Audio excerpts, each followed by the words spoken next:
नमस्कार दोस्तों, आज की वीडियो शुरू करते हैं बहुत ही इंटरेस्टिंग सवाल के साथ। क्या ऐसा हो सकता है कि किसी मरीज को गंभीर इन्फेक्शन हो, डॉक्टर कई पावरफुल एंटीबायोटिक का इस्तेमाल कर चुके हों, लेकिन इन्फेक्शन फिर भी कंट्रोल ना हो और फिर एक नई एंटीबायोटिक दवा आकर पूरी स्थिति बदल दे? अगर आप फार्मासिस्ट हैं, मेडिकल स्टूडेंट हैं, हेल्थ केयर प्रोफेशनल है या मेडिसिन के बारे में जानने की रुचि रखते हैं, तो आज की वीडियो आपके लिए बहुत ही महत्वपूर्ण होने वाली है, क्योंकि आज हम बात करने वाले हैं सिफेपाइन ज़िडीबैक्टम इंजेक्शन के बारे में। और यह इंजेक्शन जाइनिक्स ब्रांड नेम से उपलब्ध है। यह सिर्फ एक नई एंटीबायोटिक दवा नहीं है, कई विशेषज्ञ इसे एंटीबायोटिक रेसिस्टेंट के खिलाफ एक महत्वपूर्ण उपलब्धि मान रहे हैं। लेकिन आखिर यह दवा इतनी खास क्यों? यह किन इन्फेक्शन में उपयोग की जाती है और ज़िडीबैक्टम को नेक्स्ट जनरेशन मॉलिक्यूल्स क्यों कहा जा रहा है? आइए सब कुछ आसान भाषा में समझते हैं।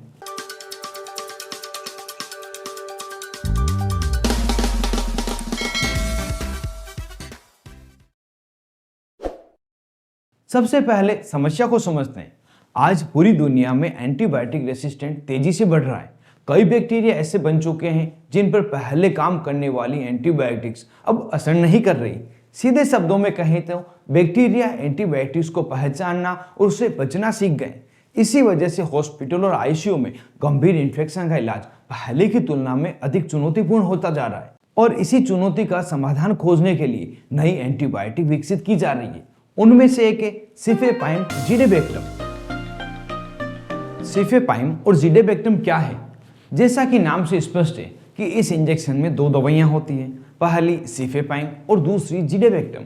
सिफेपाइन एक 4th जनरेशन सेफलोस्पिरिन एंटीबायोटिक है। यह कई प्रकार के गंभीर बैक्टीरियल इन्फेक्शन के ट्रीटमेंट में प्रयोग ली जाती है, लेकिन समस्या तब आती है जब बैक्टीरिया बीटा लैक्टमेज नाम का एंजाइम बना लेते हैं। यह एंजाइम एंटीबायोटिक को निष्क्रिय कर देते हैं और यहीं पर ज़िडीबैक्टम की भूमिका शुरू होती है। ज़िडीबैक्टम इतना खास क्यों है? दोस्तों, यही इस दवा की सबसे बड़ी खासियत है।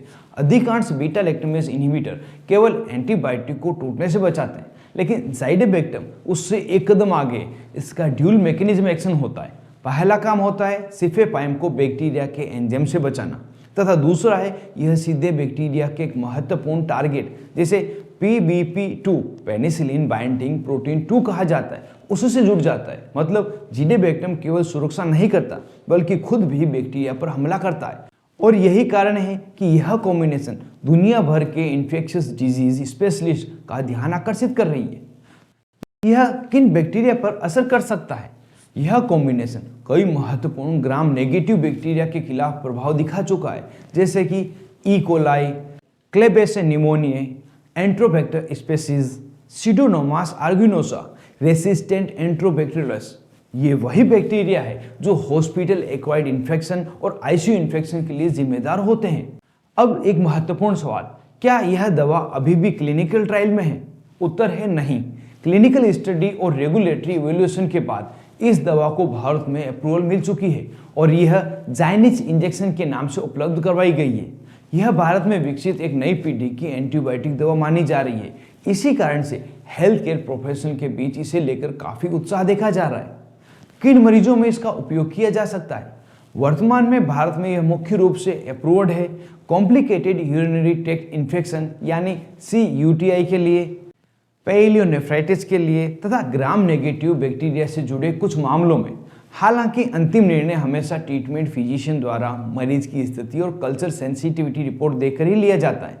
डॉक्टर्स इस दवा को इतना महत्वपूर्ण क्यों मान रहे हैं? अब जरा सोचिए, एक तरफ सिफेपाइन बैक्टीरिया के सेल पोर बनने की प्रक्रिया को रोकता है और दूसरी तरफ ज़िडीबैक्टम एंटीबायोटिक की रक्षा तो करता ही है और साथ में बैक्टीरिया के महत्वपूर्ण टारगेट पर भी अटैक करता है, यानी बैक्टीरिया पर डबल अटैक किया जाता है। और यही इसकी सबसे बड़ी ताकत है। इसी वजह से इसे ड्रग रेसिस्टेंट इन्फेक्शन के खिलाफ प्रोमिसिंग ऑप्शन माना जा रहा है। अब जानते हैं इस इंजेक्शन को किस रूट से लगाया जाता है और क्या डोज होती है। तो इस इंजेक्शन का प्रयोग IV इंट्रावेनस रूट द्वारा किया जाता है और इसका उपयोग सिर्फ हॉस्पिटल सेटिंग में ही किया जाता है। डोज कई बातों पर निर्भर करती है कि इन्फेक्शन का प्रकार क्या है, इन्फेक्शन की सीवियरिटी कितनी है, किडनी फंक्शनिंग कैसी है, पेशेंट की ओवरऑल कंडीशन कैसी है। और कोई किडनी डिजीज वाले मरीज हैं तो उनमें डोज एडजस्टमेंट की भी आवश्यकता पड़ सकती है। अब बात करते हैं पॉसिबल साइड इफेक्ट्स की। हर दवा की तरह इसके भी कुछ साइड इफेक्ट्स हो सकते हैं, जैसे कि nausea, vomiting, diarrhoea, headache, injection site पर रिएक्शन होना, स्किन रैशेस होना, लिवर एंजाइम का कुछ चेंजेस हो जाना और कुछ रेयर केसेस में एलर्जिक रिएक्शन भी हो सकती है। यदि मरीज को सेफेलोस्पिरिन या बीटा लैक्टम एंटीबायोटिक से एलर्जी रही हो तो उस समय विशेष तौर की सावधानी रखनी जरूरी होती है। दोस्तों, नई एंटीबायोटिक आना अच्छी बात है, लेकिन उससे भी ज़्यादा जरूरी है उसका सही उपयोग। हमेशा कल्चर और सेंसिटिविटी रिपोर्ट को महत्व दें। बिना आवश्यकता एंटीबायोटिक का उपयोग ना करें।